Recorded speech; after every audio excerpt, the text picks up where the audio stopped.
코로나 확진자 수가 다시 증가하고 독감도 우려가 되고 있죠. 건강에 대한 관심도 그만큼 높아지고 있는데요. 북한 주민들은 건강 관리 어떻게 하는지 알아보겠습니다. 네, 함께 하실 두 분입니다. 어서 오세요. 안녕하세요.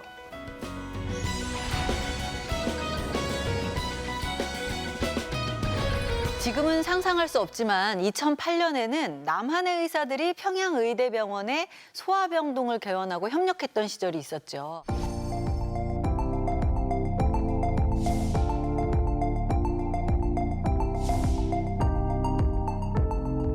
당시에 이 김수연 박사님이 남북 의료 교류에 참여했던 보건 전문가신데요. 요즘 남북 관계 보면서 좀 많은 생각 드실 것 같아요.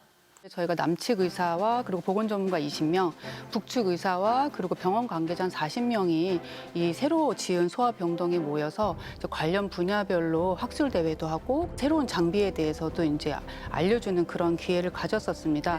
저희가 이제 국내 의학 서적이라든지 학술지 이런 것들을 도서관에 만들어서 이제 비치를 했고 그 이후에도 저희가 조금 요청이 있어서 전달했던 기억이 납니다. 하지만 이제 그것도 이제 사실은 한 4년 전의 일입니다. 그래서 지금 병원도 많이 낡았다는 얘기도 들었는데요. 이제 교류가 되지 않아서 지금 어떻게 변했는지 사실은 조금 안타까운 상황입니다. 네. 우리는 뭐 TV를 켜면 다양한 뭐 건강 관련 프로그램도 나오고요. 또 인터넷에서도 많은 자료를 찾을 수 있잖아요. 그렇죠. 북한은 어떨까요? 화면 함께 보시죠. 북한 조선중앙TV에서 방송되는 건강상식이라는 정보 프로그램입니다. 주기적으로 신규 프로그램을 제작하는데요. 네, 코로나 재유행에 독감까지 우려되는 최근에는 돌림 감기에 대한 정보를 전문의 인터뷰와 CG를 활용해서 방송하고 있습니다. 신형 코로나 바이러스 감염증과 돌림 감기는 동시에 감염될 수 있습니다. 48시간 이내에 항바이러스제를 쓰게 되면 돌림 감기를 쉽게 흉가할 수 있습니다. 북한 주민들이 알아야 할 다양한 질병과 대처법도 소개합니다. 눈이 피로하거나 깔깔하면 무턱대고 아무 눈약이나 망탕 사용하고 있는데 이것은 오히려 눈 질병을 초래하게 됩니다. 뇌졸중의 위험성을 강조하면서 전조 증상과 구급 치료, 예방법까지 소개하는데요. 질병에 관한 정보뿐만 아니라 예방과 관련한 생활 습관이나 운동 상식을 전하기도 합니다. 왼손을 앞으로 고추 펴입니다. 오른팔을 왼쪽 팔꿈치가 있는 쪽에 가져다 댑니다. 오른팔을 구부리면서 왼팔을 몸쪽으로 당겨줍니다. 네, 저런 거 보면 꼭 따라하게 되잖아요. 이렇게 하는 거 우리랑 좀 다른 것 같아요. 도움이 될 것도 같습니다. 네. 근데 이런 건강 관련 프로그램 북한 주민들한테는 어떤 의미가 있을까요?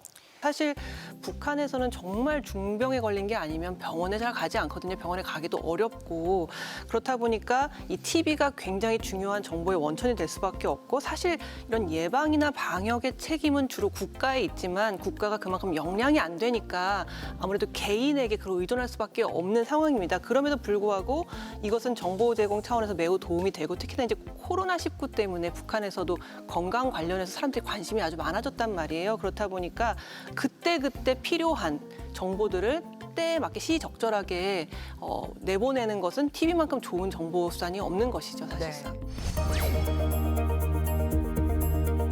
우리는 뭐 평소 영양제나 건강식품을 챙겨 먹기도 하잖아요.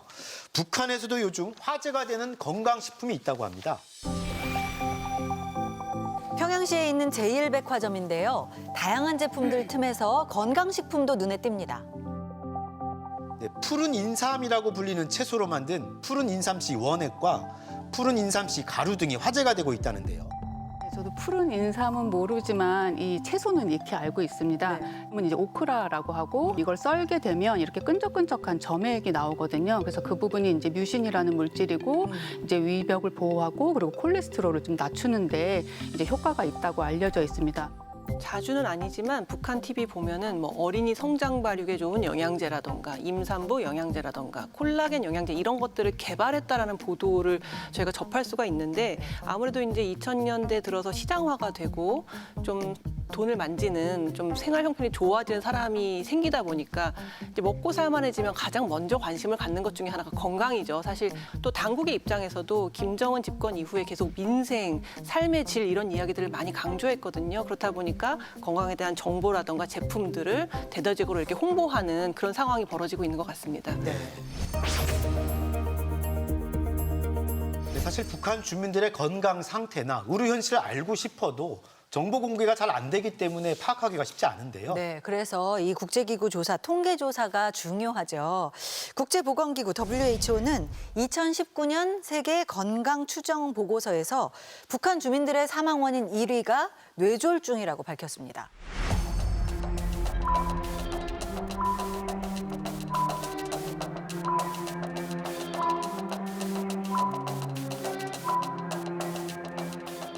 북한을 생각하면 개발도상국처럼 이제 뭐 감염성, 전염성 질환이 유행할 것 같지만 실제로는 그렇지 않습니다. 감염성 질환과 비감염성 질환이 혼재되어 있는 그런 상태이고요. 비감염성 질환의 대표적으로는 이제 뭐 암과 그리고 뭐 뇌혈관 질환, 뭐 심장 질환, 뭐 아니면은 뭐 만성 질환인 당뇨병 이런 것들이 있습니다. 1, 2, 3위를 보면 사실 순위만 좀 달랐지 우리나라하고 좀 비슷한 부분이 있는 것 같은데요. 한국과 이제 남한과 북측을 비교를 했을 때 이제 북한 사망 원인 중에서 이제 1위가 뇌졸중, 2위가 암, 그리고 이제 심장 질환, 폐질환, 결핵 순이고요. 남한 같은 경우에는 암, 뇌졸중, 심혈관 질환, 자살 순입니다. 북한 같은 경우에는 이제 요즘에 이제 우리나라에서 찾아보기 힘든 그런 뭐 저체중이라든지 영양실조, 선천성 기형, 뇌수막염 같은 그런 역류화 사망 질환도 사망 원인 중에 꼽히기도 합니다.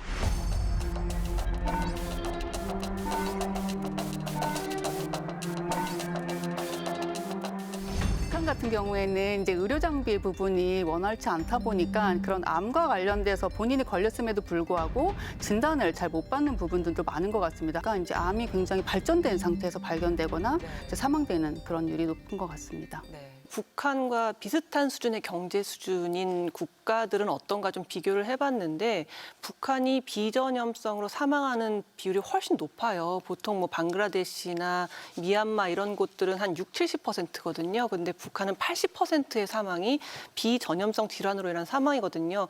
그 원인을 좀 따져봤더니 주로 심혈관계 질환이랑 폐질환이에요. 결국 술, 담배라는 이야기거든요. 그리고 이 술, 담배라는 거는 오랜 시간 동안 누적된 생활 습관과 관련되기 때문에 훨씬 더 치료 같은 것들이 어렵고 관리가 필요해요. 사실 질병의 예방 이런 것들은 국가의 역량이 제일 중요하다고 할 수 있거든요. 아무리 개인이 여러 가지 신경을 쓴다 하더라도 국가가 얼마나 체계적으로 이런 것들을 예방하는 조치를 마련하느냐가 중요한데 그러니까 WHO에서도 몇 가지의 지표를 제공하고 있어요.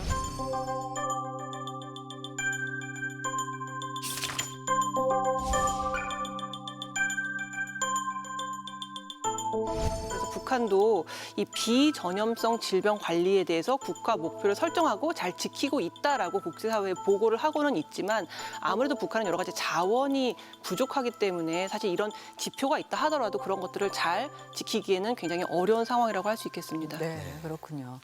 사실 병은 걸린 다음에 치료를 하는 것보다 전 단계에서 예방하는 게 더 그렇죠. 중요하잖아요. 네. 이런 점에서 북한도 변화가 보이고 있습니다.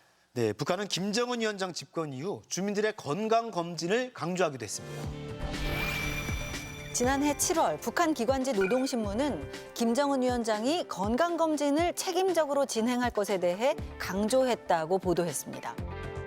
노동신문은 사회주의 의학이 본질적으로 예방의학이라면서 건강검진을 통해 주민들 건강 상태를 정상적으로 관찰하고 돌봐야 한다고 전했습니다.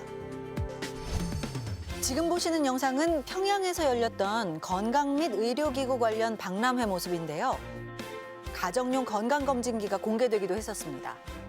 우리 개발사에서는 이번에 사람들이 자체로 자기의 체질을 분석도 해보고 질병을 예방할 수 있는 가정용 건강검진기와 건강운동 발충기제를 개발하여 전시에 출품하였습니다.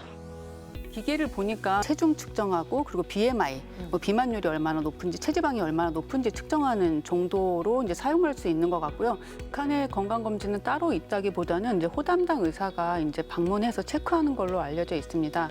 그래서 거주 지역에 이제 호담당 의사가 있고, 제가 알기로는 한 명의 의사가 한 1,200명 정도의 사람을 관리하는 걸로 알고 있습니다. 그전 어렸을 때부터 계속적으로 관리를 했던 의사이기 때문에 그 의사가 한 번 더 신경을 써서 방문하고 상담하고 진료하라는 뜻으로 저는 이해가 됩니다. 사실 어떤 질병이라는 건 예방과 치료잖아요.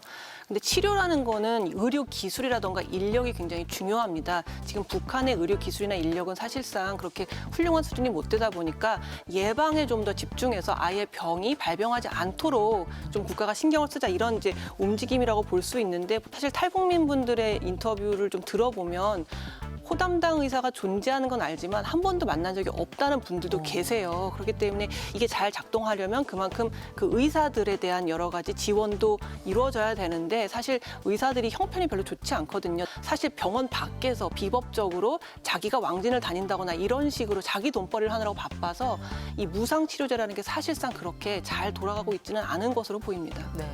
뭐 제도나 시스템만 보완한다고 해서 그렇다고 뭐 주민들 건강 문제가 완전히 해결되는 건 아닐 텐데요. 어떤 노력이 더 필요할까요? 현재 이제 북한은 그 감염성 질환과 그 비감염성 질환 이중 부담을 갖고 있습니다. 그리고 이제 여러 가지 의료 장비라든지 의료 기구, 약품, 그리고 의료인의 교육, 이런 부분들이 사실은 부족한 상황이라고 볼 수 있습니다. 그런 질환의 이제 남북 협력을 조금 더 강화해야 되지 않을까 생각을 합니다.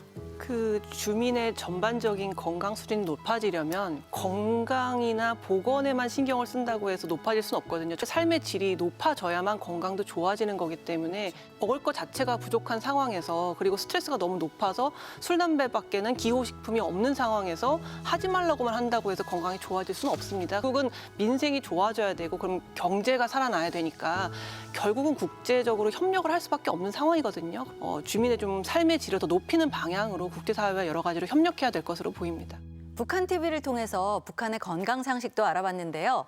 잘 먹고 잘 쉬고 무엇보다 스트레스 덜 받는 게 제일 중요할 것 같습니다. 네, 올가을 이상 기온이 계속되고 있죠.